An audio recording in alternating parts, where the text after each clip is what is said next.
Abakinnyi ba filime muri Amerika ni bamwe mu bantu bagorwa no gukina filimi zabo kuko kenshi bakina ibintu bimajinye ibindi bikazongerwamo hakoreshejwe CGI ndetse na visual effect.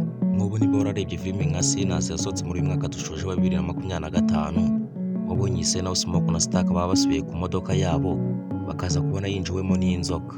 Mu gukina iyi scene nta nzoka yari iri kuri set yabo, bari babwiye Stark ko nari bwitware nk'umuntu wikanze inzoka ndetse bo bakazayongeramo bifashishije CGI. Script y'iyi filime yavugaga mu 1932, bivuze ko buri kintu cyose bari gushyira muri ino filime cyari kuba ari icyo muri uwo mwaka. Ibi nibyo byatumye bajya mu mujyi wa Louisiana, ahantu hisanzuye, hanyuma bakoreza CGI bashyiramo biriya bintu byose wabonye muri ya scene ya gari ya moshi. Kuri iyo set bakiniyemo iriya scene ya gari ya moshi yari izengurutswe n'igitambaro cya green kugira ngo bazongeremo buri kintu cyose bashaka. Iyi filime ya Sinners yagiye kurangira itwaye miliyoni 90 z'idolari, kugeza ubu imaze kwinjira box irenga miliyoni 365.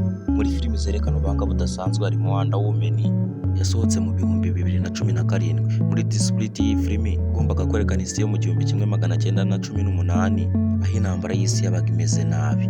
Kugira ngo scene zabo zizabe zigaragara neza ari nk'iza nyazo koko, baragiye bategura ibintu bazakoresha muri iyi filime, ariko akaba ari ibintu byo mu 1918, ibindi bakazabyongeramo bakoresheje CGI ndetse na visual effect.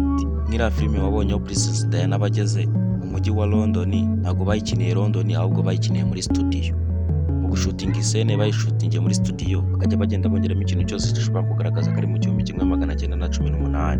Iriya gari ya moshi yari ihari, nuriya mubare w'abantu bagendagendagamo ntabwo bari bahari, ahubwo babakoragamo kopi bakaba benshi. Iriya scene wabonye muri iyi filime yerekana umujyi wose urimo imyotsi nk'uko muri uyu mwaka wa 18 byabaga bimeze, bayikoze bifashishije CGI na visual effect. Iyi scene yagiye kurangira itwaye budget nyinshi kubera ziriya scene zuzuyemo visual effect ndetse na CGI.